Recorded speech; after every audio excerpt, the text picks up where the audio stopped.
Hey guys, welcome back to Susan Shares. Well, sorry for my throat, but I sound really horrible this morning, but 'tis the season, you know what I mean? And so I don't sound like myself, but it is me, Susan. But it led me to the topic today. Just about a week ago, the kids were out here for a bonfire. Chad and Ashley had some of their friends and their kids here for our bonfire. And Chad and his friends are now parents. And so he brought out an old picture, high school. They were seniors in high school. And John David Byron and Jared Sears, Chad, and I think Weston Goggle were out there with their kids, and he said, "You recognize anybody in this picture?" And they were all in this picture, and now they're dads. None of their kids recognized one dad in this picture. It was so funny. Nobody recognized them. You might not recognize me if you just were to hear my voice today. And so it prompted me to say, would you be recognizable as a believer in Christ, no matter what's going on in your life? So, and I'm not excluding anger. Anger is a God-given emotion. Don't forget that. You know, and a true friend would help you peel away that anger, because anger comes from a place. And so many times, more than not, it's a place of hurt. And so, and Jesus himself was angry. Remember when he turned over the table. Remember, I've even done a Susan Shares on that. If you read the commentaries, it was muddy. It was a muddy mess, let me tell you. He was very angry. And then he went right back, and this is the key, right back to loving and caring and compassionate Jesus, teaching and preaching and doing what he's always done.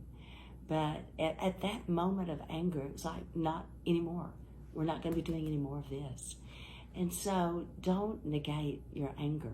I mean, I'm walking through some anger right now, but no worries. I'm in therapy myself. The therapist is in therapy. I am only as healthy in my therapy room as I am healthy. And so I take that very seriously, both spiritually, mentally, emotionally, and physically. So I exercise. I go to therapy. I spend time with Jesus. Oh, do I spend time with Jesus, calling out his name, reading his word. I want to, if I always say this, if you've ever heard me speak, if I live to be 150, I want to be in school learning about Jesus. So wherever you are in life, whether it is hard or in times of hard or in times of rejoicing and in times of tremendous joy, you know, you want to be in school with Jesus.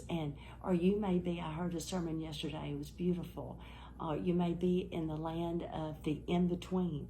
But if you are in the land of in-between, use that as fertile ground for God to teach you and grow you for what is next in your life.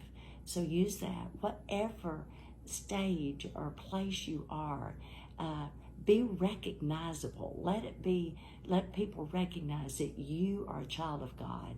Let Jesus, recognize that you are a child of God. So Lord, help me to represent you well.